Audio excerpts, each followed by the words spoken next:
premium triplex villas at Bachpalli, APR Projects. Welcome to Suman TV. నేను మీ నాగరాజ్ బైర్శెట్టిని. ఈరోజు ఈ programme మనకు స్పాన్సర్ చేస్తుంది ఎకో తేజాస్ విద్యుత్ వాహనాల సంస్థ.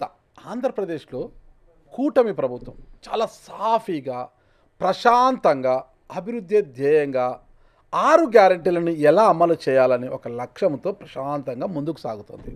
ఈ నేపథ్యంలోనే టీడీపీ పోలిట్ బ్యూరో సభ్యుడు అంటే శ్రీనివాసరెడ్డి గారు కడప సభలో అంటే చంద్రబాబు నాయుడు గారు అక్కడ అధ్యక్షత వహించిన సభలో హాజరైన సభలో ఒక చేసిన కామెంట్, అదే 3వ తరం చెందిన రాజకీయ నాయకుడైన నారా లోకేష్ గారికి డిప్యూటీ సీఎం పదవి ఇవ్వాలి, ఆ పదవి ఇస్తే ఇంకా యువత ఉత్సాహంగా పనిచేస్తుందని ఆయన చేసిన కామెంట్ కూటమి ప్రభుత్వంలో ఒక అలజడిని సృష్టించింది. అంతటితో ఆగిందా? అటువైపు జనసేన నుంచి మరో కామెంట్, మాకు ఉంది మా నాయకుడిని సీఎంగా చూడాలని, చంద్రబాబు గారు ఢిల్లీకి వెళ్తే బాగుంటుంది, మా నాయకుడిని సీఎం కావాలని మేము అనుకుంటున్నాము, లోకేష్ గారు డిప్యూటీ సీఎం అయితే బాగుంటుందని. అది అక్కడికి ఆగల. మరో కోణం పిఠాపురం నుంచి వర్మ గారు, అవును తప్పేంటి లోకేష్ గారికి డిప్యూటీ సీఎం అని. ఇలా ఎవరికి వారు ఇటు జనసేన నుంచి అటు టీడీపీ నుంచి ఎవరికి వారు మద్దతు పలుకుతుంటే ఒక అలజడి అనేది రేగింది. ఇది ఎక్కడి వరకు వెళ్తుంది? దీనికి బ్రేక్ లేదా? బ్రేక్ పెట్టాలంటే ఏం చేయాలి? అసలు ఎందుకోసం ఇది జరుగుతోంది, ఎవరి లాభం కోసము ఇది జరుగుతోంది అన్న వివరాలు తెలుసుకోవడానికి పొలిటికల్ అనలిస్ట్ చందు శ్రీనివాస్ గారు మన స్టూడియోలో ఉన్నారు. హాయ్ చందు శ్రీనివాస్ గారు. నమస్కారం అండి. నమస్కారం అండి, బాగున్నారు కదా? బాగున్నాండి. నిన్నటి నుంచి ఒకటే అండి, నిన్నటి వరకు కూడా అంటే మొన్నటి వరకు శ్రీనివాసరెడ్డి గారు కడపలో టీడీపీ పోలిట్ బ్యూరో సభ్యుడు కడప జిల్లా అధ్యక్షుడైన రెడ్డప్ప గారు శ్రీనివాసరెడ్డి గారు అంటే చంద్రబాబు నాయుడు గారు హాజరైన బహిరంగ సభలో చేసిన కామెంట్, లోకేష్ గారికి డిప్యూటీ సీఎం పదవి ఇవ్వాలి అని చేసిన కామెంట్ అలా ఒక నిప్పుల రాజుకుంటూ ఎక్కడికో వెళ్ళిపోతుంది. అసలు ఎందుకు అసలు ఆయన కామెంట్ చేయడానికి బలమైన కారణం ఏంటి? అసలు ఎందుకు ఆయన చేయాల్సి వచ్చింది ఏంటనేది మీరు అనుకుంటున్నారు? ఒకవైపు టీడీపీ, ఒకవైపు జనసేన, ఎవరికి తోచింది వాళ్ళు మాట్లాడేస్తున్నారు. అసలు ఇది ఏంటంటారు? మంచిగా ఉన్న కాపురం 7 నెలలు అయింది, ఇంకా 4 సంవత్సరాలు 5 నెలలు ఉంది. 164 సీట్లు, 21 మంది ఎంపీలు. అభివృద్ధికి చిరునామాగా ఆంధ్రప్రదేశ్ అవతరించింది. నిన్ననే మా అమిత్ షా గారు వచ్చి చెప్పాడు, 3 లక్షల కోట్ల రూపాయలు ఇచ్చాం, ఏ రాష్ట్రానికి లేదు. కరెక్ట్. మరి అటువంటి సమయంలో ఇటువంటి రావటం అనేది కొంచెం విచారించదగ్గ విషయమే. ఎన్నో ఆశలతో ఆంధ్రప్రదేశ్ ప్రజలు తీర్పిచ్చారు. వైసీపీని 11 సీట్లకి పరిమితం చేశారు. సంక్షేమం మాటను అభివృద్ధిని మరిచారని వైసీపీని కాదన్నారు. సంక్షేమం అభివృద్ధి 2 కళ్ళుగా అటు పవన్ కళ్యాణ్ గారు ఇటు చంద్రబాబు గారు పరిపాలిస్తారని చెప్పి ఓట్లేశారు. మరి ఈ సమయంలో మీరు అన్నట్టు కడప నుంచి స్టార్ట్ అయింది ఈ గాలి. తర్వాత మధ్యలో నెల్లూరు వదిలేశారు, సోమిరెడ్డి గారు మాట్లాడింది. కరెక్ట్. ఆ తర్వాత పిఠాపురంకి వెళ్ళింది. వర్మ గారికి ఎవరి వ్యక్తిగత ఇది ఇమేజ్ పెంచుకోవటానికి కావచ్చు, మీడియాలో అటెన్షన్ కావచ్చు, వాళ్ళ స్థిరత్వాన్ని ప్రూవ్ చేసుకోవటానికి కావచ్చు, లోకేష్ గారి దృష్టిలో మంచి అనిపించుకోవటము, సరే ఏదైనా కానీ ఇప్పుడు ఇది సందర్భం కాదు. మంచి సుపరిపాలన, రాష్ట్రానికి రాజధాని ఏదో చెప్పుకోలేని పరిస్థితి నుంచి అమరావతి రాజధాని అని చెప్పి అభివృద్ధి పనులు జరుగుతున్నాయి. ఒకవైపు పోలవరంకి నిధులు 2027కి పూర్తవుతుందని చంద్రబాబు నాయుడు గారు చెప్తున్నారు. ఇంకోవైపు పవన్ కళ్యాణ్ గారికి ఉన్న చొరవతో గ్రామాలు సస్యశ్యామంగా రోడ్లన్నీ ఉన్నాయి, హ్యాపీగా పండగ చేసుకున్నారు సంక్రాంతి.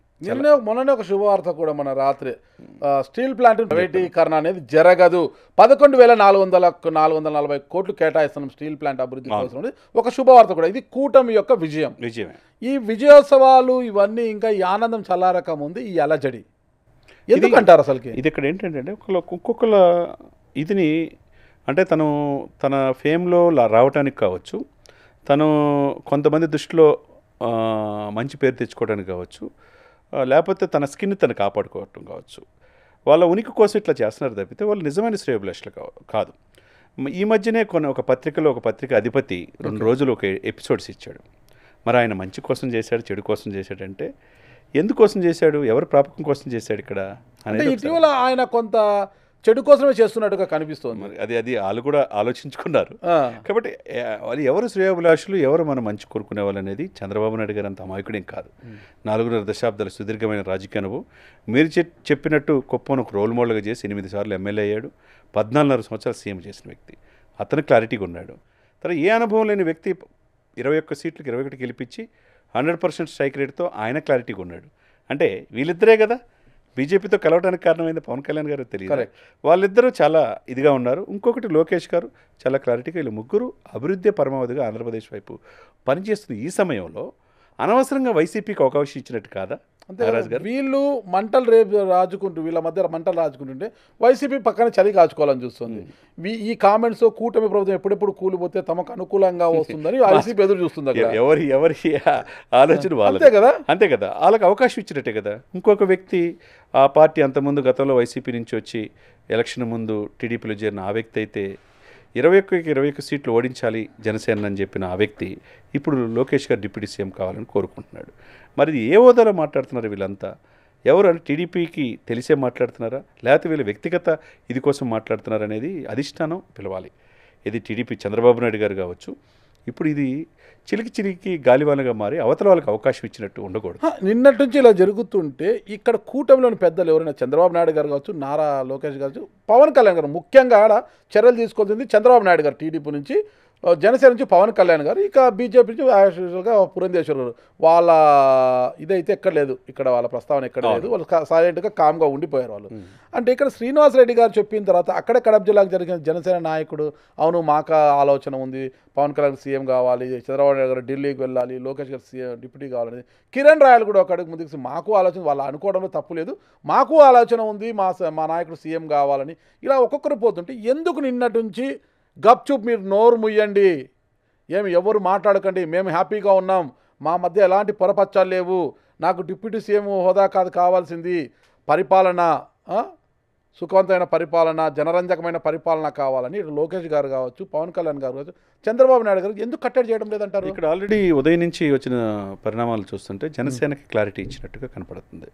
వాళ్ళు ఎవరైతే అధికార ప్రతినిధులు కావచ్చు, వీర మహిళలు కావచ్చు, మీరు మీడియాలో మాట్లాడొద్దు, ఏదైనా ఉంటే డిప్యూటీ సీఎం గారు మాట్లాడతారని చెప్పినట్టుగా క్లారిటీ అర్థమవుతుంది. ఇక నేనైతే ఏమనుకుంటానంటే నాగరాజు గారు, మంచిగా పరిపాలన వెళ్తున్న ఈ సమయంలో ఇటువంటి రావటం అనేది దురదృష్టమే, రాకూడదు. ఆదిలోనే తుంచేయాలంటే ఎవరు ఉండాలి? ఇప్పుడు దావోస్ వెళ్ళారు, ఇప్పుడు ఆల్రెడీ దావోసు చంద్రబాబు నాయుడు గారు, లోకేష్ గారు ఇద్దరు వెళ్ళారు. ఇప్పుడు ఈ 5 రోజులు ఆ బాధ్యతలన్నీ కూడా ప్రభుత్వానికి, ఆంధ్రప్రదేశ్ ప్రభుత్వ బాధ్యతలు కూడా చూసుకోవాల్సింది పవన్ కళ్యాణ్. ఈ సిచ్యువేషన్స్లో ఈ రావటం అనేది ఆదిలోనే తుంచేయాలి. ఇమ్మీడియట్గా అఫీషియల్గా లెటర్ చంద్రబాబు నాయుడు గారి నుంచి, ఇప్పుడు ఆయన కూడా జనరల్ సెక్రటరీ కదా లోకేష్ గారు కూడా, ఇవన్నీ కూడా ఏం లేదు క్లారిటీ, ముందు పరిపాలన మీద దృష్టి పెట్టండి, ఎవరికి అప్పచెప్పిన బాధ్యతలు వారు చేయండి. ఇప్పుడే 1 కోటి సభ్యత్వాలకు నమోదైన టీడీపీ ఆ విధంగా ముందుకెళ్ళి వెళ్దాము, అంతే తప్పితే ఒకరికొకరికి ఇలా ఇది మంచి పద్ధతి కాదు అని చెప్పాల్సిన బాధ్యత మీరన్నట్టు లోకేష్ బాబుకి, చంద్రబాబు నాయుడు గారికి ఉన్నది. అదే సమయంలో పవన్ కళ్యాణ్ గారు కూడా ఆయన హోందాగానే వ్యవహరిస్తున్నాడు. ఎక్కడ కూడా ఆయన చెప్పిన తప్పే ఉంది? ఏదైనా స్వపక్షంలో విపక్షంలాగా స్వపక్షంలో తప్పు జరుగుతున్నా చెప్తున్నాడు, తప్పేం కాదు కదా. గతంలో మనం చూడలా, ఎక్కడ పోర్టులు అన్యాక్రాంతం అవుతున్నా, అక్రమంగా బియ్యం సరఫరా అవుతున్నా, పోర్టులు అక్రమంగా వేరే వాళ్ళు రాపించుకున్నా, ఇవన్నీ కూడా ప్రధాన సమస్యలని లేవనెత్తున్నారు. హోంశాఖలో ఉన్న ఇదిని లేవనెత్తి లా అండ్ ఆర్డర్ క్రమశిక్షణలో పెట్టాలంటున్నారు. తప్పేం కాదు కదా. యాజ్ ఎ డిప్యూటీ సీఎంగా ఆయనకు హక్కు ఉంది కదండి. ఈరోజు చంద్రబాబు నాయుడు గారు సీఎం అవడానికి కారణం పవన్ కళ్యాణ్ గారు కూడా కదా. కాబట్టి ఆయన హోందాగా ఉన్నారు వాళ్ళిద్దరి మధ్య సఖ్యతగా ఉన్న ఈ సమయంలో వైసీపీ వాళ్ళు, అంబటి రాంబాబు లాంటి వాళ్ళు, మిగతా వాళ్ళంతా ముందుకు వస్తున్నారు, ఇదేంటి అని చెప్పేసి. కాబట్టి మీరు అన్నట్టు హోందాగా వ్యవహరించాలంటే ఈ ప్రభుత్వం అస్తవ్యస్తం అయిపోయి 2.5 లక్షల కోట్ల అప్పు నుంచి ఇప్పుడు 10 లక్షల కోట్ల అప్పుకు వెళ్ళిపోయింది. నెలకు 6,000 కోట్లు అప్పు కట్టాలి, ఇంట్రెస్ట్ కట్టాలి. మరి ఆ సమయంలో 1వ తారీఖుకల్లా జీతాలు ఇవ్వాలి.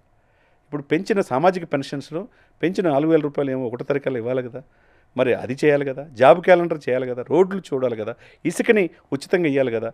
ఇంత సమస్యలు ఉన్నప్పుడు ఆంధ్రప్రదేశ్లో మహిళకి ఇంకా ఉచితంగా బస్సు ఇవ్వాల, 6 గ్యారెంట్లు, మీరు సూపర్ 6 అనే దాంట్లో మహిళకి, రైతులకి ఇంకా ఇవ్వాల, అది కూడా ఉగాది నుంచి ఇస్తామంటున్నారు. తర్వాత పోలవరానికి నిధులు వచ్చినాయి 15,000 కోట్లు, అమరావతికి 15,000 కోట్లు వచ్చినాయి.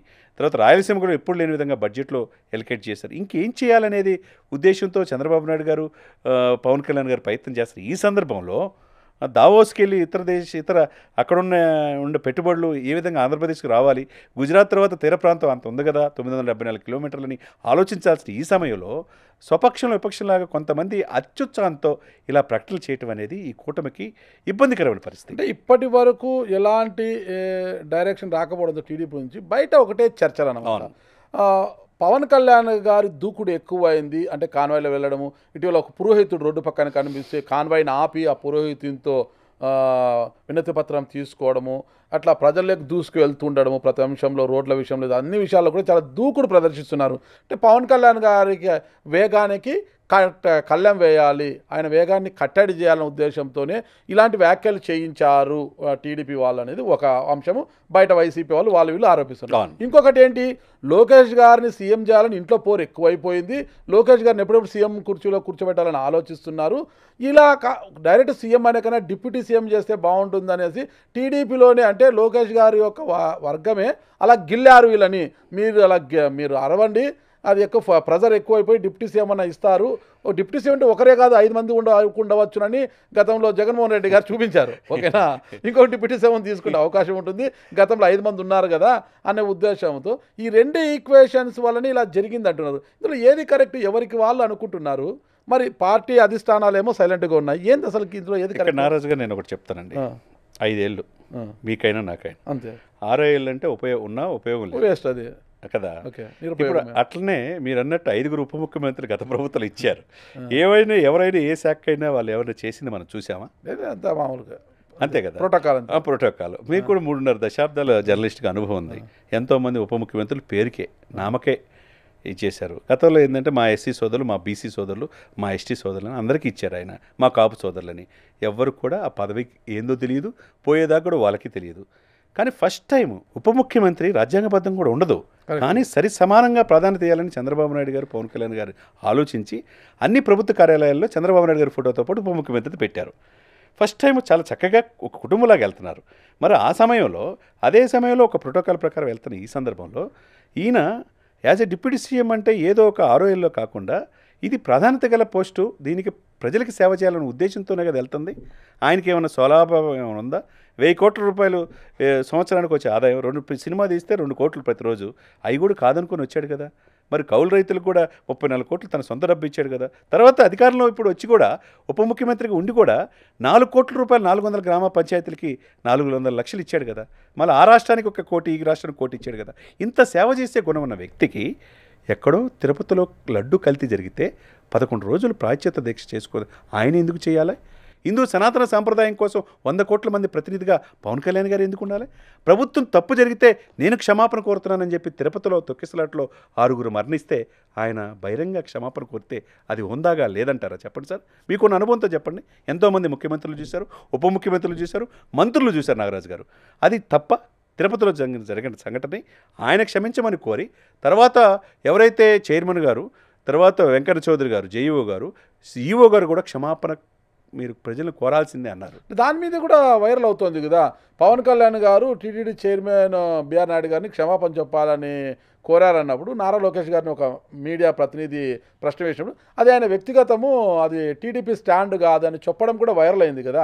అది కూడా వైరల్ అవుతుంది. అది కరెక్ట్గా ప్రతిదీ కూడా ఇప్పుడు భూతత్వంలో పెడుతున్నారు. ప్రతిదీ భూతత్వంలో చెప్తున్నారు. నేనేమంటానంటే స్వపక్షం విపక్షం అనేది కాదు సార్. పరిపాలన మీద ఏదో 21 సీట్లకే తగ్గినంత మాత్రాన, ముఖ్యమంత్రి పదవి తీసుకున్నంత మాత్రాన, తన అన్నకి నాగబాబు గారికి ఎంపీ సీటు తీసుకున్నంత మాత్రాన పత్తానికి త్యాగాలు సిద్ధపడతాడు పవన్ కళ్యాణ్ అనుకోవటం తప్పు కదా. అదే సమయంలో బాధ్యత కూడా తెలియాలి కదా. ప్రభుత్వం మనకు ఎంతో 5 లక్షలు 6 లక్షలు పెట్టి టికెట్లు కొనుక్కు అమెరికా నుంచి, లండన్ నుంచి, ఆస్ట్రేలియా నుంచి వచ్చి ఎంతో బాధ్యతతో మనకి ఓటేశారు. ప్రజలకు ఏం చెప్పాలని చెప్పేసి పవన్ కళ్యాణ్ గారు ప్రశ్నిస్తారు. ప్రశ్నించడం తప్పు కాదు కదా. ఇప్పుడు తిరుమలలో పరమ పవిత్రమైన ప్లేస్లో తొక్కేసలాట్ల 50 సంవత్సరాలు ఎప్పుడు జరిగింది, ఎందుకు జరిగింది? అది అడుగుతున్నాడు. అది అడగటం వీళ్ళకి ఇబ్బందిగా ఉంది. కొంతమందికి ఇబ్బందిగా ఉన్న వాళ్ళు ఈ మాటలు, ఈ ప్రచారాలు చేస్తున్నారు. ఇది ప్రాధాన్యత పెరిగిపోతుంది, ఎక్కడో చోట పవన్ కళ్యాణ్ కట్ చేయాలి. పవన్ కళ్యాణ్ కట్ చేసేది ఎవరు సార్? దేశ రాజకీయాల్లో శాసించే స్థాయిలో ఈయన పవన్ గారు తుఫాన్ అని చెప్పి మోదీ గారు అంటుంటే, మహారాష్ట్ర ఎలక్షన్లో 100% స్ట్రైక్ రేట్ చూసి రేపు ఢిల్లీ ఎలక్షన్స్లో, బీహార్లో బీజేపీ వాళ్ళు ఆయన్ని తీసుకెళ్తుంటే ఆయన ఎక్కడ తక్కువ చేస్తారు సార్? ఎంతోమంది ఆయన్ని గడప దాటని ఎమ్మెల్యే అవుతాడు చూస్తామన్నారు. వాళ్ళ ఇంటి గడప దాటలేని పరిస్థితిలో వాళ్ళు ఉన్నారు. ఆయన 21 సీట్లు గెలిపించుకొని దేశ రాజకీయాల్లో ఒక రోల్ మోడల్గా అవతరించాడు. మరి అట్లా ఉండకూడదా? పరిపాలన మీద పట్టు ఆయనకు వద్దా? మరి అది కూడా ఇబ్బంది అంతే. అట్లా ఇక్కడ చంద్రబాబు నాయుడు గారికి చాలా క్లారిటీ ఉంది సార్. పవన్ కళ్యాణ్ గారు ఏంటో, పవన్ కళ్యాణ్ గారి చిత్తశుద్ధి ఏంటో, లోకేష్ గారికి క్లారిటీ ఉంది. ఈ సిచ్యువేషన్లో వీళ్ళ ముగ్గురు మధ్య చలిగోచుకోవాలని చూసే వాళ్ళకి ఎక్కడ మీరు అన్నట్టు ఇది ఆదిలోనే తుంచేయాల. మేమంతా ఒకటి. ఇప్పుడు లోకేష్ గారు మెప్పు పొందాలని టీడీపీ నాయకులు, పవన్ కళ్యాణ్ గారు మెప్పు పొందాలని జన సైనికులు ఆరాటంతో చేసే కామెంట్స్ని ఆదిలోనే వాళ్ళు కట్టడి చేయాల్సి వస్తుంది. ఆంధ్రప్రదేశ్లో అన్ని వ్యవస్థలు నిర్వీర్యమైపోయినాయి. వలస వెళ్ళిపోయారు. ఉద్యోగాల్లో ఉపాధి లేదని ఆ పరిస్థితి నుంచి ఈరోజు ఆశలు చిగురిస్తున్న ఈ సమయంలో ఇప్పుడిప్పుడే ఒడి వేస్తా రాజధానిలో పెట్టుబడులు పెడతానికి ఇతర దేశ వాళ్ళు అందరూ వచ్చి ఒకవైపు చంద్రబాబు నాయుడు గారి అనుభవం, పవన్ కళ్యాణ్ గారు పోరాట పట్టుమ, ఎడుదిరిగి సెంటర్లో మోదీ గారి యొక్క అండదండలు ఉన్నాయని అనేక మంది పెట్టుబడులు పెడతానికి వస్తున్నారు. మీకు తెలుసు అనంతపురంలో ఈవీ ఎలక్ట్రికల్ వెహికల్స్ కావచ్చు, తర్వాత గ్రీన్ కో మనం చూసాం రెన్యూబుల్ ఎనర్జీ కోసం చేసే గత ప్రభుత్వం వైసీపీ పర్మిషన్స్ ఇచ్చిన చిన్న అడ్డిల్స్ పోగొట్టడానికి ఉప ముఖ్యమంత్రి గారు వెళ్ళారు. ఒకవైపు ఎలక్ట్రికల్ వెహికల్స్, ఒకవైపు లోకేష్ గారు ఎలన్ మస్క్తో సంప్రదింపులు, ఇట్లా రెన్యూబుల్ ఎనర్జీ తీసుకురావడానికి, అట్లా ఇండస్ట్రీస్ తేటానికి, తర్వాత డ్రోన్ విన్యాసాల ద్వారా లక్షల కోట్లు పెట్టుబడులు తీసుకురావడానికి, టూరిజం డెవలప్ చేయడానికి ఈ ఆలోచించాలి. కానీ ఈ సలహాలు చెప్పేవాళ్ళు ఈ ఆలోచించాలా, అభివృద్ధికి ఎలా ఫ్యాక్టరీలు తీసుకురావాలా, ఎలా ఉపాధి కల్పించాలా, ఎలా ఈ అప్పులమయమైన ఆంధ్రప్రదేశ్ని బయట చేయాలని చెప్పేసి ఎవరైతే సలహాలు ఇచ్చేవాళ్ళో ఈ చెప్తే బాగుంటుంది తప్పితే వీళ్ళకి సుదీర్ఘమైన అనుభవం చంద్రబాబు నాయుడు గారికి, ఈ దేశానికి ఉపరాష్ట్రపతిని, ఈ దేశానికే రాష్ట్రపతిని అబ్దుల్ కలాం అందించిన చంద్రబాబు నాయుడు గారు, ఈ దేశానికి దళితుడిని స్పీకర్గా చేసిన బాలయ్య గారికి చంద్రబాబు నాయుడు గారు తెలియదా? వాళ్ళకి వీళ్ళు సలహాలు చెప్పేదేం సార్? పరిశ్రమలు ఎలా రావాలి, ఉపాధి ఎలా మెరుగుపరుచుకోవాలి, అప్పులమైన ఆంధ్రప్రదేశ్ని ఏ విధంగా బయటకు చేయాలని చెప్పి సలహాలు చెప్పాలి. కానీ పవన్ కళ్యాణ్ ప్రాధాన్యత పెరుగుతుంది, లోకేష్ గారికి డిప్యూటీ సీఎం ఇవ్వండి, రేపు నాయకుడిగా ఎమర్జ్ చేయండి అని వీళ్ళెవరు ఉచిత సలహాలు? కాబట్టి నాయకుల ప్రాపకం పొందడానికి భవిష్యత్తులో పదవులు సాధించుకోవడానికి ఇలా మాట్లాడితే భవిష్యత్తులో మాకు పదవులు అది కరెక్ట్ కాదు సార్. చాలా క్లారిటీగా ఉన్నారు మోదీ గారు. ఆంధ్రప్రదేశ్ ఏది కావాలంటే ఇటానికి నేను రెడీగా ఉన్నాను. ఇప్పుడు చిరంజీవి గారికి రాష్ట్రపతి పదవి వరించబోతోంది అన్న ప్రచారం కూడా జరుగుతోంది. కేంద్రం ఆ దిశగా ఎన్డీఏ కూటమి ఆ దిశగా ఆలోచిస్తుంది. ఆయనకు ప్రాధాన్యత ఇచ్చే క్రమం, దేశ రాష్ట్రపతిగా చిరంజీవి అయితేనే కరెక్ట్గా ఉంటారు, కరెక్ట్ అయిన పర్సన్ అని ఎన్డీఏ కూటమి కూడా భావిస్తోంది. ఆ విధంగా చర్చలు కూడా జరుగుతున్నాయి. ఈ నేపథ్యంలో ఇలాంటి వ్యాఖ్యానాలు రావడం అనేది అది మంచిది కాదు సార్. ఎందుకంటే మీరు అన్నట్టు దక్షిణ భారతదేశాలపైన బీజేపీ ప్రత్యేక దృష్టి పెట్టింది. ఎందుకంటే యూపీలో కొద్ది దెబ్బ తగిలింది, మహారాష్ట్రలో కొద్ది దెబ్బ తగిలితే ఎంపీ ఎలక్షన్స్లో అసెంబ్లీకి వచ్చేది కవర్ అయిపోయింది. ఇప్పుడు దక్షిణ భారతదేశంలో ముఖ్యంగా ఆంధ్రప్రదేశ్, తెలంగాణ, తమిళనాడు మీద పూర్తి దృష్టి పెట్టారు. మరి దక్షిణ భారతదేశంలో ఒకప్పుడు పివి నరసింహరావు బహుభాష కవిదులు, ఆ తర్వాత అంత ఎమర్జెన్సీ లీడరు ఎన్టీ రామారావు, తర్వాత పివి నరసింహరావు, తర్వాత ఎవరున్నారు? చంద్రబాబు నాయుడు గారు అప్పుడు కనపడ్డారు. ఆ తర్వాత బీజేపీ అత్యంత నమ్మకంగా ఎవరిని చూస్తున్నారు? పవన్ కళ్యాణ్ గారిని చూస్తున్నారు. ఆ తర్వాత నాన్ కాంట్రవర్షియల్ వ్యక్తి, అజాత శత్రువు, ఇండస్ట్రీలో ఒక పెద్ద బిగ్ బాస్ లాగా ఉన్నాడు కాబట్టి చిరంజీవి గారు. మరి కిషన్ రెడ్డి గారు సంక్రాంతి సంబరాల్లో మోదీ గారు ఏమైనా నాయకుడా ఆయన్ని పక్కన పెట్టుకోవడానికి? మరి వాళ్ళు బీజేపీకి అవసరం అని చెప్పి ప్రాధాన్యత క్రమంలో ఇస్తున్నారు. ఆ డిజర్వ్డ్. ఆయన రాష్ట్రపతికి ఏమైనా అర్హత లేదా? ఉపరాష్ట్రపతికి వెంకయ్య నాయుడు గారు అర్హత ఉన్నప్పుడు ఉపరాష్ట్రపతి, రాష్ట్రపతి చిరంజీవి గారికి లేదా? చెప్పండి. పునాదురాల నుంచి ఆయన ఎదిగిన తీరు మనం ఎవరు కాదనలేదు కదా సార్. ఎంతోమంది స్వయం కృషితో ఎదిగిన వ్యక్తి కదా. కాబట్టి చిరంజీవి గారికి ఏం ప్రాధాన్యత ఇవ్వాలో, ఏ పోస్ట్ చేయాలనేది బీజేపీ చూసుకునే ఈ సమయం. తర్వాత నాగబాబు గారు ఏది ఇవ్వాలని చంద్రబాబు నాయుడు గారు, పవన్ కళ్యాణ్ గారు నిర్ణయించుకున్నారు. అక్కడ రాజ్యసభ కోల్పోయాడు కాబట్టి, అనకాపల్లి పోటీ చేయలేదు కాబట్టి, ఆడ ఎంపీగా పోటీ చేయలేదు, సాక్రిఫైస్ చేశాడు కాబట్టి, అక్కడ అన్నా తమ్ముడు అని కాదు, పార్టీ కోసం అధికారులు రావడానికి, కూటమికి ఓటు మెర్చి అవ్వటానికి, అటు జనసేనది టీడీపీకి, ఇట్లా బీజేపీకి వెళ్తానికి కారణమైన వ్యక్తి కాబట్టి నాగబాబు గారికి ఆ విధంగా చూడాలి. అక్కడ అన్నా తమ్ముడా, అక్కడ ఆయనకి ఆ ప్రాధాన్యత అనేది ఇక్కడ చూడకూడదు. అంటే ప్రాధాన్యత అనేది మనం అడిగితే వచ్చేది కాదు సార్. ఇంట్లో ఉన్న మీకు నాగరాజు గారికి ఒక పదవి రావాలంటే వస్తుంది, మీరు చేసిన కృషి బట్టి, మీరు చేసిన త్యాగాన్ని బట్టి, అంతేగాని కోరుకుంటే వచ్చేది కాదు కదా సార్. కాబట్టి ఈ సిచ్యువేషన్స్లో మెగా ఫ్యామిలీ కావచ్చు, అటు చిరంజీవి గారు కావచ్చు, ఇటు పవన్ కళ్యాణ్ గారు కావచ్చు, బీజేపీ ఒక చూపు వాళ్ళ వైపు ఉంది, వాళ్ళ వైపు క్లారిటీ ఉంది. కాబట్టి ఈ సిచ్యువేషన్స్లో ఇలా ఉచిత సలహాలు ఇచ్చేవాళ్ళు కొంతమందిని చాలా జాగ్రత్తతో చంద్రబాబు నాయుడు గారు కావచ్చు, లోకేష్ గారు కావచ్చు, పవన్ కళ్యాణ్ గారు కావచ్చు, వీళ్ళందరూ చూడాల్సిన అవసరం ఉన్నది. ముందు ఆంధ్రప్రదేశ్ అభివృద్ధి ముఖ్యం. ఆంధ్రప్రదేశ్ ప్రజలు సుఖ సంతోషాలతో హ్యాపీగా నిద్రపోవాలి, 4 మెతుకులు లోపల పోవాలి సార్. అది లేక అలమటిస్తున్నారు. అప్పులమయమైపోయింది. వ్యవస్థలు సరిచేయాలి, గాడిలో పెట్టాలి. 4 సంవత్సరాలు 5 నెలలు ఇంకా సఫిషియెంట్ పీరియడ్ ఉంది. ఈలోపే ఇటువంటి పదవులు ఇవన్నీ వ్యామోహాలతో కొంతమంది వీళ్ళ మధ్య సక్రమంగా ఉన్న ఈ యొక్క 15 సంవత్సరాలు అనండి. మొన్న పిఠాపురంలో రాబోయే 15 సంవత్సరాలు ఈ కూటమి ఉంటుందని చెప్పి పవన్ కళ్యాణ్ గారు చెప్పారు. 10 సంవత్సరాలు సీఎంగా చంద్రబాబు ఉండాలని ఆయన చెప్తున్నాడు. వాళ్ళంతా క్లారిటీ ఉన్నారు. వీళ్ళకెందుకు సార్ వీళ్ళకి? చెప్పండి సార్ నారాజు గారు, ఇది ఎంతవరకు సమంజసం? ఆటలో అరటిపండులు అంటారు అంతే కదా. వీళ్ళ కొద్దిగా వాళ్ళ మనసులో కట్టడి చేయాల్సిన అవసరము ఆయా పార్టీ అధినేతలపై ఉంది. చూద్దాం మరి ఆ పార్టీ అధినేతలు ఎంతవరకు యాక్షన్ తీసుకుంటారు, వీరి ఓవర్ యాక్షన్కి వాళ్ళ రియాక్షన్ ఎలా ఉండబోతుంది. థ్యాంక్ యూ శ్రీనివాస్ గారు. నమస్తే అండి. నమస్తే.